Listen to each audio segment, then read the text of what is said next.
Choose any profession, मतलब हमको ये भी अधिकार है कि हम कोई भी प्रोफेशन को चुन सकते हैं, चुन सकते हैं, तो हम उसको चूज कर सकते हैं। कोई भी पेशा को हम चुनने की आज़ादी, हम कोई भी पेशा हम चुन सकते हैं। जैसे मान लीजिए कोई हजाम, तो ऐसी बात नहीं कि कोई इसको नहीं कर सकते भाई तुम हजाम हो तो तुमको बस खाली बाल ही काटना है, तुमको नहीं बनना है SDM, चाहे कोई भी वाट एवर, कोई भी प्रोफेशन तुमको ये नहीं करना है। तो ऐसा कोई बोल नहीं सकता हमको कला, हम कोई कला क्यों नहीं हमको बोल सकता है, क्योंकि हमको हमारा जो संविधान है, भारतीय संविधान, वो हमको अधिकार देता है कि भाई कोई है ना, मतलब हम कोई भी प्रोफेशन को चुन सकते हैं, चाहे वो कोई भी कास्ट का हो, उससे मतलब नहीं करता।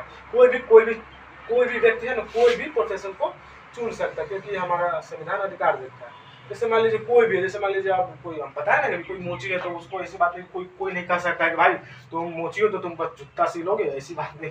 मतलब वो कुछ भी कर सकता है, सरकार का कोई भी मतलब पॉलिसी बनता है उसमें भी भाग ले सकता है, चाहे कोई भी सरकारी गवर्नमेंट एग्जाम छोड़कर वो उसको पा सकता है, ठीक। और इसके बाद ये जो लास्ट है, लास्ट अधिकार है, ये क्या है, लास्ट अधिकार इसमें दिया गया है राइट टू प्रॉपर्टी। ये राइट टू प्रॉपर्टी क्या है, संपत्ति का अधिकार। ये क्या है, ये अधिकार मतलब पहले था, लेकिन अब इसको है ना फंडामेंटल राइट से निष्कासित कर दिया गया। ये मतलब पहले था, अभी नहीं। जब से ये मोरारजी देसाई का सरकार बना था, वो 1971 के बाद की जो सरकार आई थी, तो उसके बाद क्या है, ये है ना जो संशोधन करके एक उसको है ना, इसको संपत्ति का अधिकार को हटा दिया गया।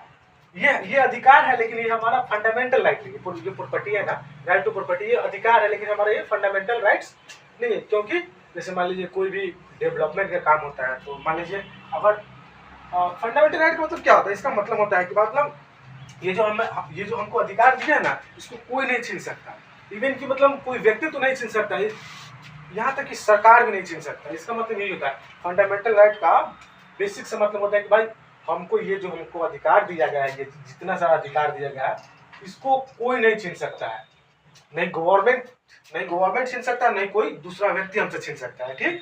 तो यही बात है। तो ये क्या है, ये राइट टू प्रॉपर्टी, इसको हटा दिए। क्यों हटा दिया गया, क्योंकि जो हमारा देश है, पहले तो उतना विकास का कार्यक्रम है, क्या है, पहले हमारा देश उतना विकसित ना, मतलब उतना विकास नहीं हो रहा था हमारे देश में।